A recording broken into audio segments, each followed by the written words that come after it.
کون سا درود پڑھا جائے، کیسا درود پڑھا جائے. کیونکہ آپ نے دیکھا ہوگا کہ چونکہ درود شریف کی فضیلت بہت ہے، اس لیے ہمارے معاشرے میں بہت سے درود گھڑ لیے گئے، بہت سے درود ایجاد کر لیے گئے ہیں. ان کی کیا حیثیت ہے؟ یاد رکھیں وہ دو طرح کے ہیں، اور ان دو کے علاوہ ایک قسم کون سی ہے؟ جو مسنون ہے. مسنون کا کیا مطلب ہے؟ جو سنت سے ثابت ہے. ٹھیک ہے، تو مسنون کون سا ہے؟ جو آپ نے سکھایا ہے. اور دوسرے کون سے ہیں؟ جو لوگوں نے خود بنائے ہیں. اب جو لوگوں نے خود بنائے ہیں وہ دو طرح کے ہیں. ایک تو وہ ہے کہ جو اچھے بہترین الفاظ میں آپ کی تعریف ہے. یہ ایسے ہی ہے جیسے نعت شعر میں ہوتی ہے، تو یہ درود نثر میں ہے. اس میں کوئی حرج نہیں، کوئی گناہ کی بات نہیں، کچھ نہیں. بڑے خوبصورت الفاظ چنے گئے آپ کی تعریف بیان کرنے کے لیے یا آپ کے لیے دعائے خیر کرنے کے لیے. ٹھیک ہے، پڑھ لیں اس کو، کوئی حرج نہیں. لیکن کچھ درود ایسے بنائے گئے ہیں کہ جس میں آپ صلی اللہ علیہ وسلم سے محبت کے اظہار میں غلو کیا گیا ہے، آپ کی شان کو حد سے بڑھا کر بسا اوقات اللہ تعالی کے برابر کر دیا گیا ہے، یا آپ کو وہ صفات دے دی گئی جو دراصل اللہ تعالی کی صفات ہیں. ایسے میں چونکہ شرک شامل ہو جاتا ہے اور نبی صلی اللہ علیہ وسلم کی نافرمانی بھی ہوتی ہے، کیونکہ آپ نے خود منع فرمایا تھا لا تطرونی کما اطرت النصارى عیسی ابن مریم، مجھے میری حد سے آگے نہ بڑھاؤ جیسے نصارہ نے عیسی ابن مریم کو کیا کیا تھا، ان کے درجے اور مقام سے آگے بڑھا دیا اور کیا بنا دیا، اللہ کا نبی کہنے کی بجائے اللہ کا بیٹا کہہ دیا. تو فرمایا اے میری امت کے لوگوں، تم نہ ایسے کرنا، مجھے میری حد سے آگے نہیں بڑھانا. اچھا، ہمارے ہاں کیا ہوتا ہے عام طور پر کہ نبی صلی اللہ علیہ وسلم کے لیے بسا اوقات تعریف کے الفاظ کہتے ہوئے یہ کہہ دیا جاتا ہے نور من نور اللہ، آپ نور ہیں اور اللہ کے نور سے نکلے ہیں. جیسے عیسیٰ علیہ السلام کے لیے کیا کہتے ہیں؟ اللہ کے بیٹے، یعنی اللہ سے پیدا ہوئے. بیٹا پیدا ہوتا ہے نا کسی سے، ویسے تو نہیں بیٹا کسی کو کہہ سکتے. تو قرآن پاک میں کیا ہوتا ہے؟ لم یلد ولم یولد، نہ اس نے کسی کو جنم دیا نہ کسی سے جنم لیا، نہ جنم دیا کسی کو نہ کسی سے جنم لیا، نہ اس کا کوئی بیٹا نہ وہ کسی کا بیٹا. تو اسی طرح اللہ تعالی خالق ہے اور باقی سب اس کی مخلوق ہیں. اس لیے یہ کہنا کہ کوئی چیز اللہ تعالی سے الگ ہو کر ہمارے سامنے آئی اور وہ اللہ ہی کا حصہ ہے، یہ پھر شرک ہو جاتا ہے. اور شرک کیسا گناہ ہے؟ کبھی معاف نہیں ہوتا. ان اللہ لا یغفر ان یشرک بہ ویغفر ما دون ذلک لمن یشاء. اللہ تعالیٰ اس بات کو معاف نہیں کرے گا کہ اس کے ساتھ شرک کیا جائے، ہاں اس کے علاوہ باقی گناہ جس کے لیے چاہے گا معاف کر دے گا. اچھا، بسا اوقات ہم شعر بھی ایسے پڑھ لیتے ہیں، مثلا وہی جو مستوی تھا عرش میں خدا ہو کر، اتر پڑا مدینے میں مصطفیٰ ہو کر. تو اس میں کیا ہو جاتا ہے؟ شرک ہو جاتا ہے. کیونکہ یہ جو بتوں کے پوجنے والے لوگ تھے نا، یہ بھی یہی کہا کرتے تھے کہ یہ جو بت ہے نا پتھر کے، یہ اللہ تعالی کے نمائندے ہیں اور اللہ تعالی کی خاص طاقت ہے ان میں، اور نعوذ باللہ اس کا روپ ہے. یہ ان کو دیکھ کر ہم کو خدا یاد آتا ہے، اور پھر آگے بڑھ کر ان کے اندر کچھ صفات بھی سمجھتے تھے کہ یہ اولاد دیتا ہے، یعنی اولاد دینے والا دیوتا ہے، اور یہ رزق کا دیوتا ہے، یہ بارش کا دیوتا ہے، یہ سورج دیوتا ہے. سنی ہے نا یہ باتیں آپ نے؟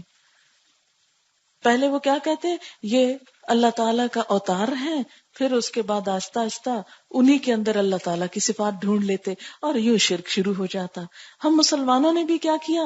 پہلے حضور صلی اللہ علیہ وسلم کے اندر کچھ اللہ تعالیٰ کی صفات لے آئے اور پھر ان سے مانگنا بھی شروع کر دیا، اور کبھی کبھی ایسے الفاظ کہے کہ جو دراصل اللہ تعالیٰ ہی کی صفت ہے. مثلا ایک ہمارے ہاں مشہور درود ہے جس کو درود تاج کہا جاتا ہے.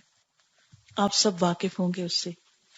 اس کے شروع میں جنہوں نے کبھی پڑھا ہو ان کو یاد ہوگا کہ اس کے شروع میں آتا ہے دافع البلاء والوباء والمرض والالم والقحط، آتا ہے نا. یہ حضور صلی اللہ علیہ وسلم کی صفت کے طور پر بات کی جاتی ہے کہ آپ کیا کرنے والے ہیں، بلاؤں کے دور کرنے والے ہیں، وباؤں کے دور کرنے والے ہیں، مرض کے دور کرنے والے، قحط کے اور بیماری کے درد دکھ ہر چیز دور کرنے والے. اب یہ سب کچھ دور کون کرتا ہے؟ اللہ کرتا ہے.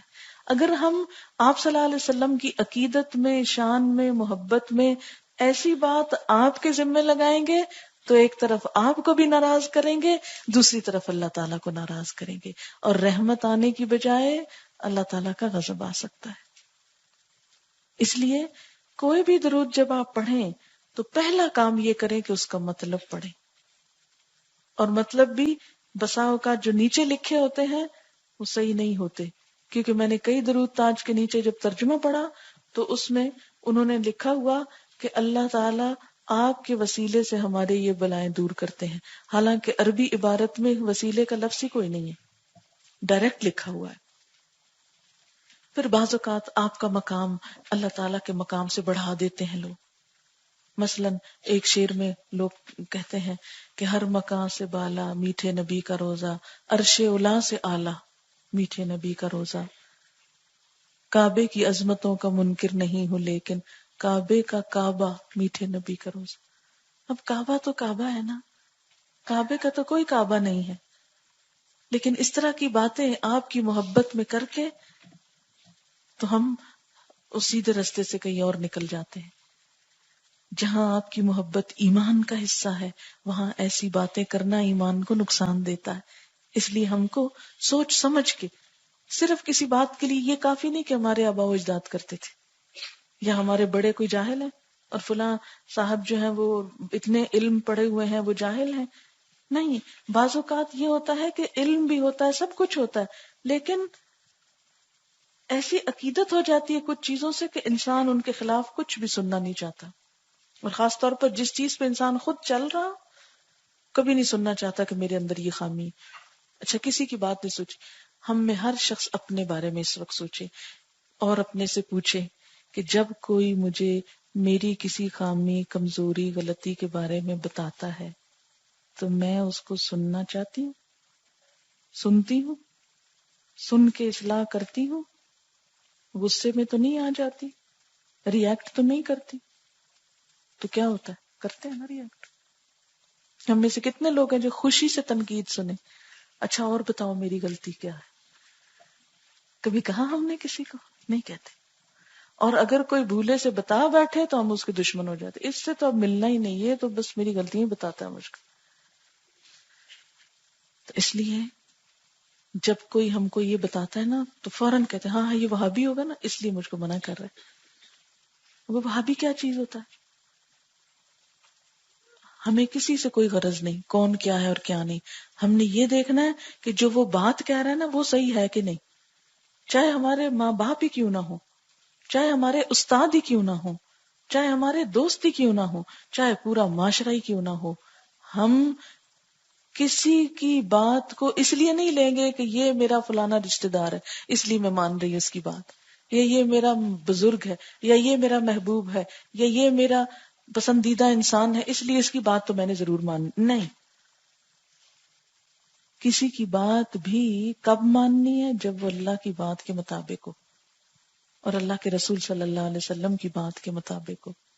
اگر اس کے خلاف ہے تو پوری دنیا ایک طرف ہو جائے مجھے نہیں ماننی، اس لیے کہ میرے نزدیک اللہ کی ذات سب سے بڑی اور محمد صلی اللہ علیہ وسلم کی ذات سب سے بھی محترم، میری اولاد سے، میرے ماں باپ سے، سب انسانوں سے زیادہ پیارے.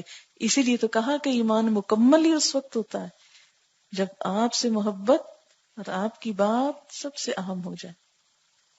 تو اس لیے کوئی ایسا درود نہیں پڑھنا کہ جس میں کوئی شرک کے الفاظ. تو اب 3 طرح کے درود ہو گئے نا، ایک ہے مسنون، دوسرے ہیں غیر مسنون لیکن اچھے الفاظ ہیں، اور تیسرے ہیں غیر مسنون لیکن ان کے الفاظوں میں غلو ہے یا کوئی مطلب کچھ صحیح نہیں لگ رہا، جو قرآن کی تعلیم یا روح کے منافی ہے، وہ درود نہیں پڑھنا۔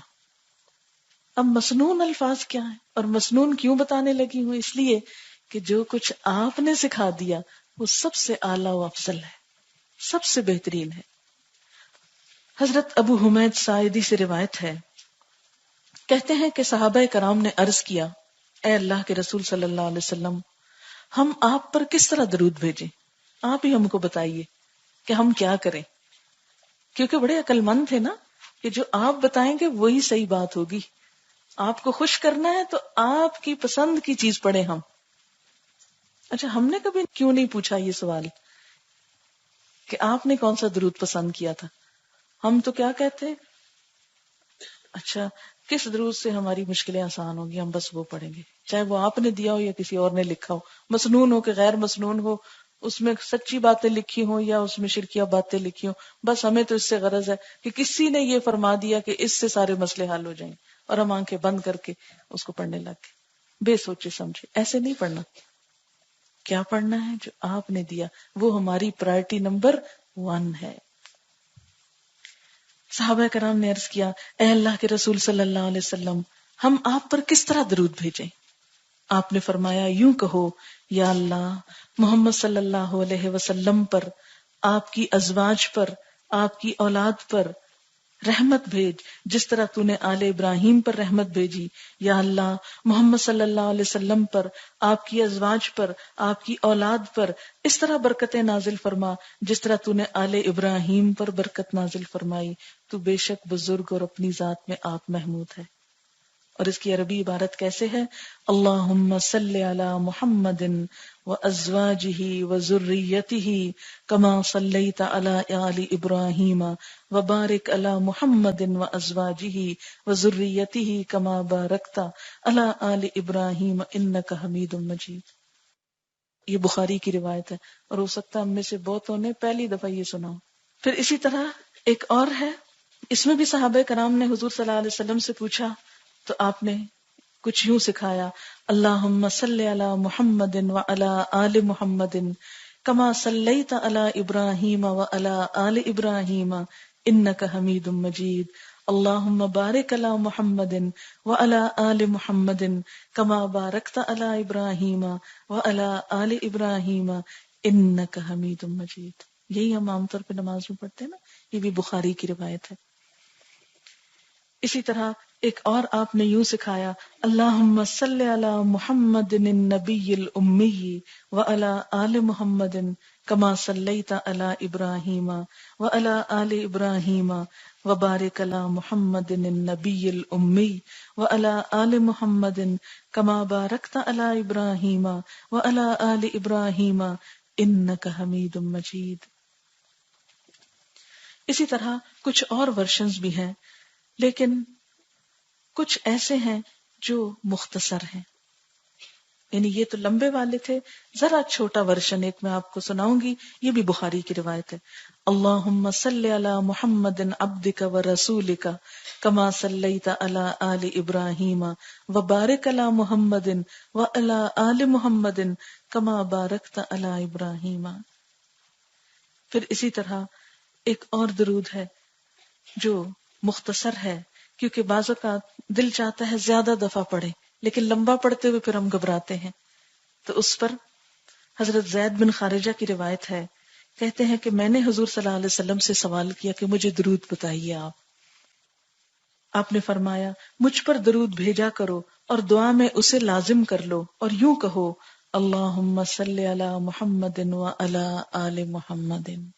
بس یہ کیا ہے؟ مختصر ترین۔ کیسے؟ اللہم صلی علی محمد وعلی آل محمد۔ یہ چھوٹا سا ہے، تسبیح بھی ہو سکتی ہے آرام سے۔ اسی طرح آپ پر سلام کا طریقہ کیا ہے، اس کے مسنون الفاظ۔ حضرت عبداللہ بن مسعود رضی اللہ تعالی عنہ کہتے ہیں کہ رسول اللہ صلی اللہ علیہ وسلم ہماری طرف متوجہ ہوئے اور فرمایا، اللہ ہی سلام ہے، جب تم نماز پڑھو تو کہو، تمام زبانی، جسمانی اور مالی عبادات اللہ تعالیٰ کے لیے ہیں۔ اے نبی صلی اللہ علیہ وسلم، آپ پر اللہ کا سلام اور اس کی رحمتیں اور اس کی برکتیں ہوں۔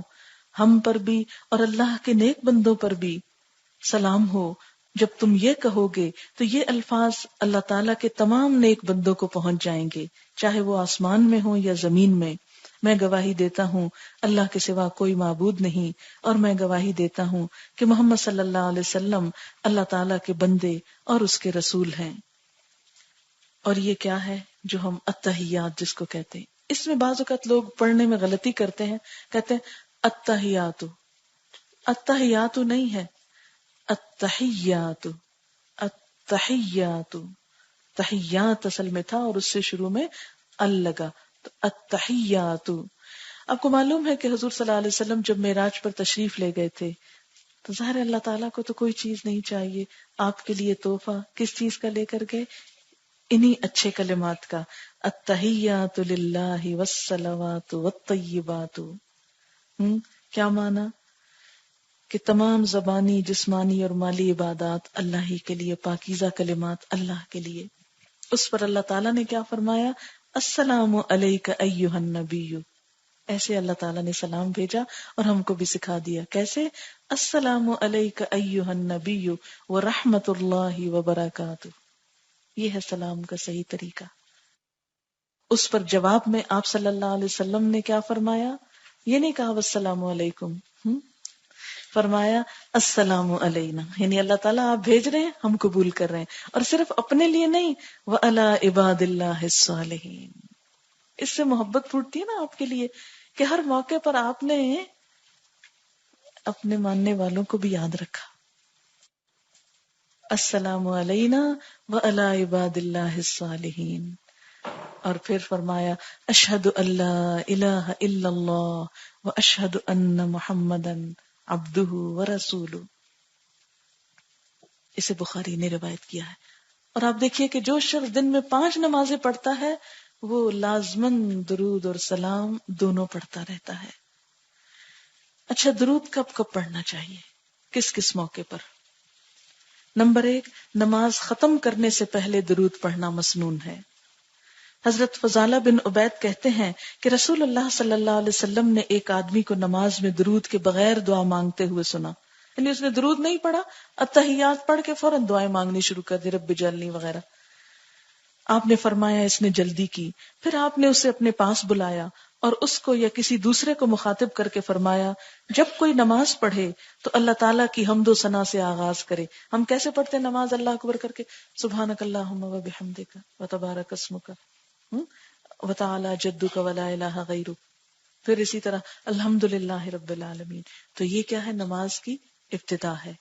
اور فرمایا جب کوئی نماز پڑھے تو حمد و ثنا سے آغاز کرے، پھر تشہد میں اللہ تعالیٰ کے نبی پر درود بھیجے اور اس کے بعد جو دعا چاہے مانگے، یعنی سب سے آخر میں اپنے لیے دعا مانگنی چاہیے، جو ہم صرف ایک ہی مانگتے ہیں، رب اجعلنی مقیم الصلاۃ ومن ذریتی، حالانکہ کئی ایک دعائیں مسنون ہیں۔ پھر اسی طرح اور کب درود پڑھنا چاہیے؟ نماز جنازہ میں دوسری تکبیر کے بعد درود پڑھنا مسنون ہے۔ حضرت امامہ آپ صلی اللہ علیہ وسلم کے ایک صحابی سے روایت کرتے ہیں کہ نماز جنازہ میں امام کا پہلی تکبیر کے بعد خاموشی سے سورۃ فاتحہ پڑھنا، دوسری تکبیر کے بعد نبی صلی اللہ علیہ وسلم پر درود بھیجنا، اور تیسری کے بعد خلوص دل سے میت کے لیے دعا کرنا، اور ان تکبیروں میں قرآن کی قرات نہ کرنا اور آہستہ سلام پھیرنا سنت ہے۔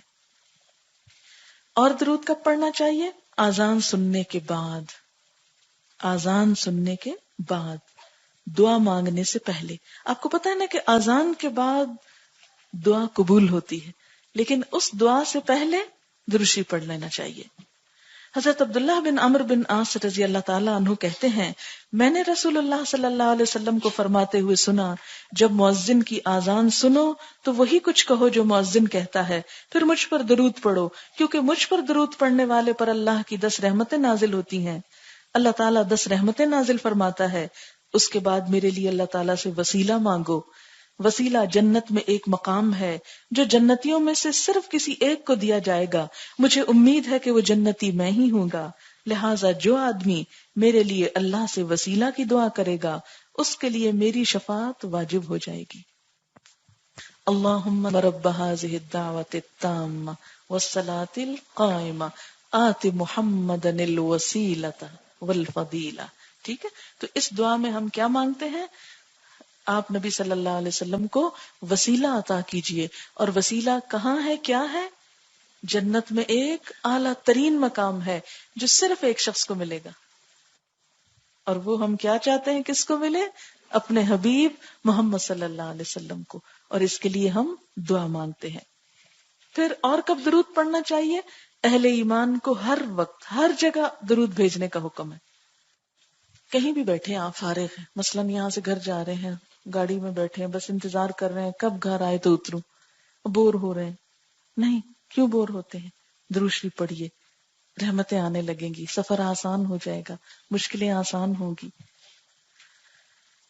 حضرت ابو ہریرہ رضی اللہ تعالیٰ عنہ کہتے ہیں کہ نبی صلی اللہ علیہ وسلم نے فرمایا، میری قبر کو میلہ نہ بناؤ. یعنی جیسے میلے لگتے ہیں تو ایسا نہ ہو کہ میری قبر پہ آ کے کھاؤ پیو اور شادیانے بجاؤ اور میلے لگاؤ.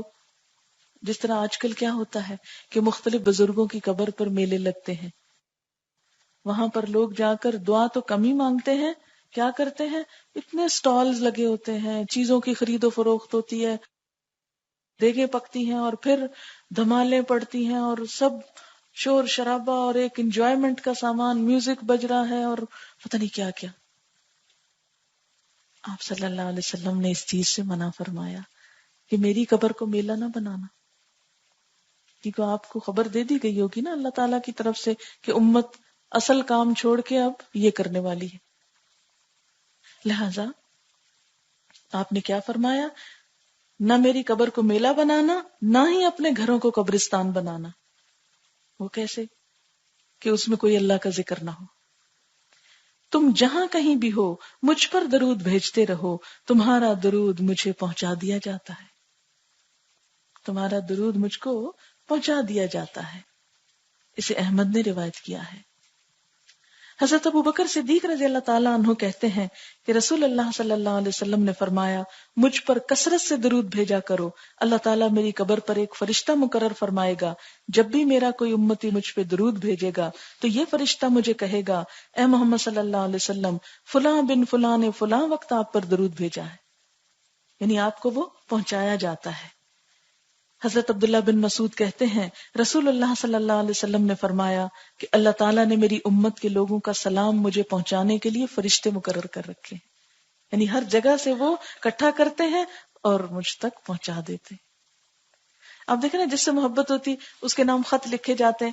آپ نے سنا ہوگا فلاں ایکٹر کو ایک دن میں اتنے 1000 خط آتے ہیں، ڈیانا کی قبر کے پاس پھولوں کے ڈھیر ہوتے ہیں.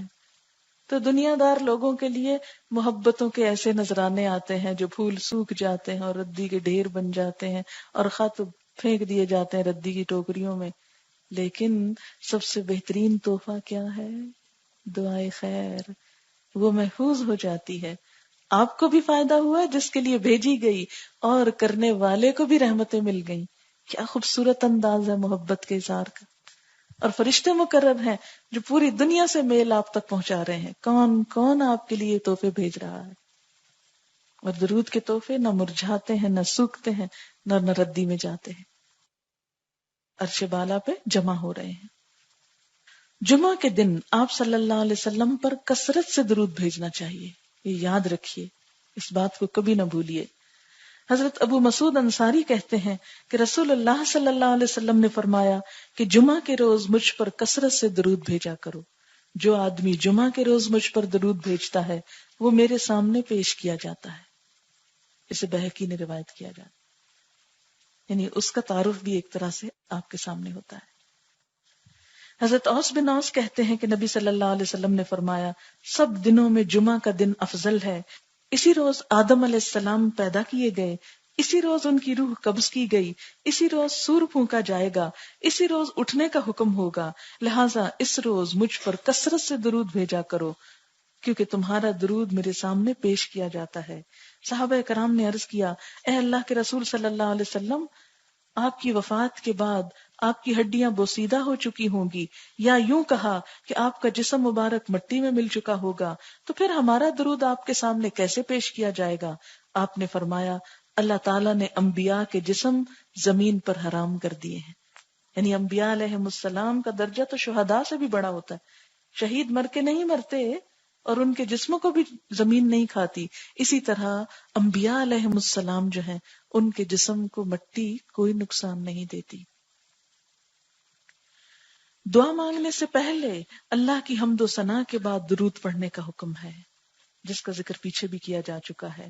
گناہوں کی بخشش حاصل کرنے کے لیے درود شریف پڑھنا چاہیے، تکلیف، مصیبت، رنج اور غم کے موقع پر کثرت سے درود شریف پڑھنا چاہیے۔ آپ صلی اللہ علیہ وسلم کا نام مبارک سنتے ہوئے، پڑھتے ہوئے یا لکھتے وقت درود شریف پڑھنا چاہیے، اور لکھتے وقت صلی اللہ علیہ وسلم پورا لکھنا چاہیے۔ اگر بہت تیز لکھ رہے ہیں، جیسے امتحان میں آپ پیپر حل کر رہے ہیں اور اتنا وقت نہ ہو، تو ایک دفعہ پورا لکھ لیجئے اور ہر دفعہ سواد کے ساتھ انڈیکیشن دے دیجئے۔ اسی طرح انگریزی میں پیس بی اپون ہم ایک دفعہ پورا لکھ لیجئے اور اس کے بعد ایبریویشن بھی لکھی جا سکتی ہے، لیکن اس سے زیادہ اچھا ہے کہ انگلش میں محمد لکھ کر اور اوپر سواد کا انڈیکیشن دینے کا رواج ڈالے صلی اللہ علیہ وسلم۔ حضرت علی رضی اللہ تعالیٰ عنہ کہتے ہیں کہ جس کے سامنے آپ کا نام لیا جائے پھر وہ درود نہ پڑھے وہ بخیل ہے۔ اسی طرح مسجد میں داخل ہوتے اور مسجد سے نکلتے وقت درود و سلام پڑھنا مسنون ہے۔ حضرت فاطمہ کہتی ہیں کہ رسول اللہ صلی اللہ علیہ وسلم جب مسجد میں داخل ہوتے تو فرماتے بسم اللہ والسلام علی رسول اللہ، اللہم اغفر لی ذنوبی وافتح لی ابواب رحمتک۔ اللہ کے نام سے مسجد میں داخل ہوتا ہوں اور اللہ کے رسول صلی اللہ علیہ وسلم پر سلام ہو۔ اے اللہ میرے گناہ معاف فرما اور اپنی رحمت کے دروازے میرے لیے کھول دے۔ اور جب مسجد سے باہر نکلتے تو فرماتے بسم اللہ والسلام علی رسول اللہ، اللہم اغفر لی ذنوبی وافتح لی ابواب فضلک۔ اے اللہ، اللہ کے نام سے مسجد سے نکلتا ہوں، اللہ کے رسول صلی اللہ علیہ وسلم پر سلام ہو۔ اے اللہ میرے گناہ معاف فرما اور اپنے فضل کے دروازے میرے لیے کھول دے۔ نماز سے فارغ ہونے کے بعد آپ پر درود بھیجنا مسنون ہے۔ کیسے؟ حضرت ابو سعید رضی اللہ تعالیٰ عنہ کہتے ہیں کہ نبی صلی اللہ علیہ وسلم جب نماز سے سلام پھیرتے تو 3 مرتبہ یہ کلمات ادا کرتے تھے، سبحان ربک رب العزت عما یصفون وسلام علی المرسلین والحمد للہ رب العالمین۔ یہ کتنی دفعہ؟ 3 مرتبہ۔ ہر مجلس میں آپ پر درود پڑھنا مسنون ہے، کیونکہ وہ مجلس جہاں اللہ کا ذکر نہ ہو اور درود شریف نہ پڑھا جائے قیامت کے دن انسان کے لیے حسرت کا سبب ہوگی۔ ہر صبح اور شام درود پڑھنا مسنون ہے۔ حضرت ابو الدرداء کہتے ہیں کہ آپ صلی اللہ علیہ وسلم نے فرمایا جس نے 10 مرتبہ صبح اور 10 مرتبہ شام درود پڑھا